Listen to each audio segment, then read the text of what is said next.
তোমার পিছনে যারা তোমায় নিয়ে সমালোচনা করে তাদেরকে তোমার পিছনেই রেখো, কারণ তারা তোমার পাশে থাকার যোগ্যতা রাখে না।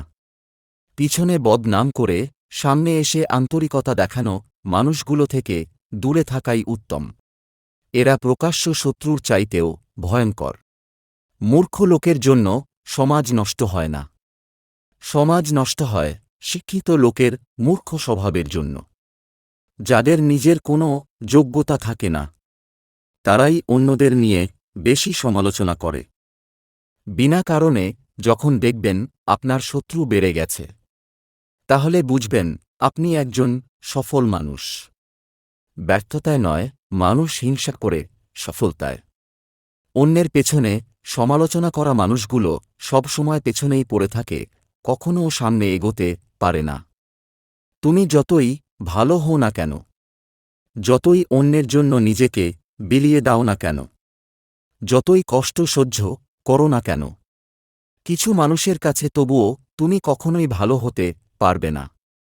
কচু পাতা দেখেছেন নিশ্চয়, উপরটা সবুজ কিন্তু ভিতরটা চুলকানিতে ভরা। তেমনি কিছু মানুষ আছে উপরে মানুষের মতো দেখতে হলেও ভিতরটা আবর্জনাতে ভরা। চিনি আর লবণ একই রকম দেখতে, পার্থক্য শুধু স্বাদে। তেমনি মানুষ আর অমানুষ দেখতে একই রকম, পার্থক্য শুধু আচরণে। মানুষ সবসময় ভাগ্যের কাছে হারে না, কখনো কখনো প্রিয়জনের অবহেলা আর বিশ্বাসের কাছেও হেরে যায়।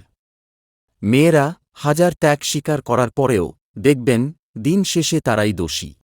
নিজে খারাপ থাকি অসুবিধে নেই, কিন্তু কারোর খারাপ হোক তা কখনোই চাই না।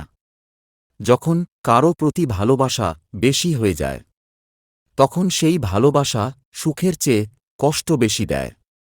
কিছু ভুল যেমন মানুষকে শিখতে সাহায্য করে, তেমনি কিছু আঘাতও মানুষকে বদলাতে সাহায্য করে।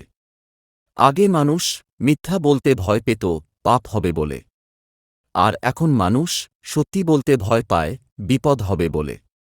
বন্ধুরা, আজ এ পর্যন্ত।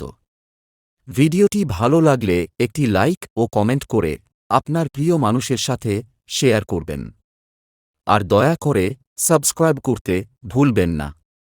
ভালো থাকবেন, সুস্থ থাকবেন, আপনার দোয়া ও আশীর্বাদ কামনা করছি।